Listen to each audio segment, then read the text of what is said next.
सोचिए, अगर आज श्री कृष्ण एक नन्हे बालक के रूप में आपके घर आ जाए तो ये कोई कल्पना नहीं बल्कि एक सच्ची घटना है। एक ऐसी भक्त की कथा जिसने भगवान को अपना पुत्र मानकर पाला, लेकिन जान ही नहीं पाई कि वो नन्हा बालक कोई और नहीं, स्वयं ब्रह्मांड के स्वामी है। बहुत पहले की बात है। केरल के एक छोटे से गांव में कुरूरम्मा नाम की एक ब्राह्मण महिला रहती थी। सिर्फ 16 साल की उम्र में ही वह विधवा हो गई और संतान न होने की वजह से उनकी जिंदगी धीरे धीरे सूनी होती चली गई। लेकिन कुरूरम्मा ने कभी हिम्मत नहीं हारी।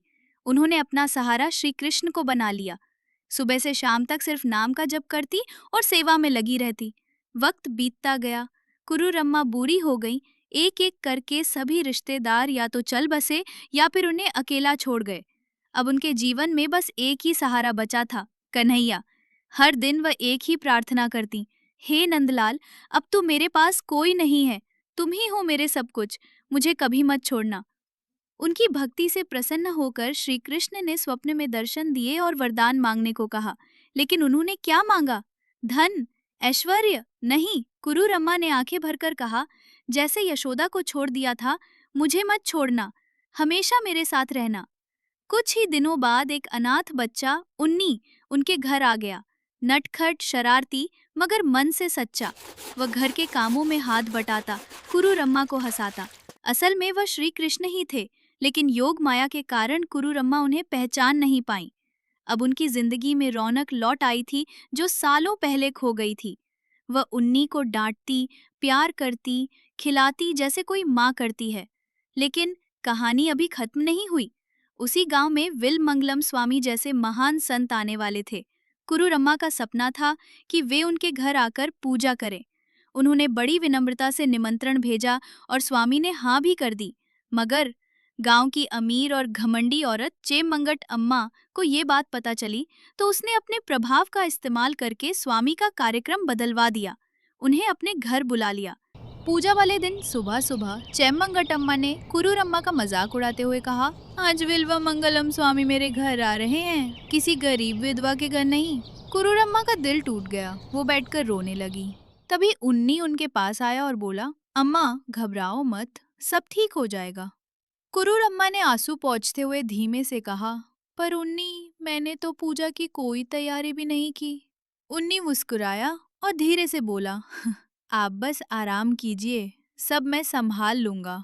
और फिर क्या, उन्नी ने पूरा घर साफ किया, पूजा का सामान जुटाया, भोग तैयार किया। दूसरी तरफ विल्वा मंगलम स्वामी जैसे ही चेमंगट्टा अम्मा के घर पूजा शुरू करने लगे, उनका शंख बजा ही नहीं। तभी उन्हें कुरूरम्मा का निमंत्रण याद आया। जैसे ही उन्होंने वहां जाने का मन बनाया, शंख बज उठा।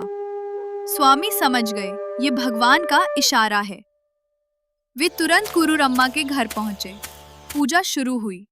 स्वामी ने भगवान को फूल चढ़ाए, लेकिन सारे फूल उन्नी के पैरों पर गिरने लगे।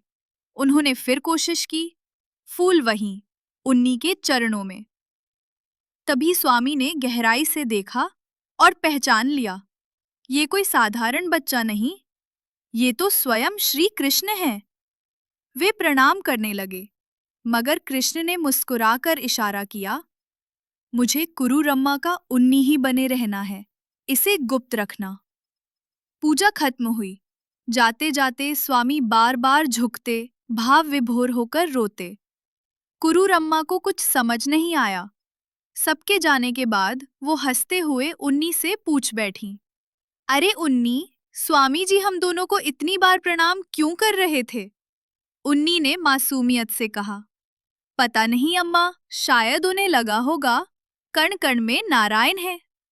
अगर ये कहानी आपके दिल को छू गई है तो इसे आगे बढ़ाइए, शेयर कीजिए उन सभी को जो मानते हैं कि भक्ति से बड़ा कोई धर्म नहीं और प्रेम से बड़ा कोई योग नहीं।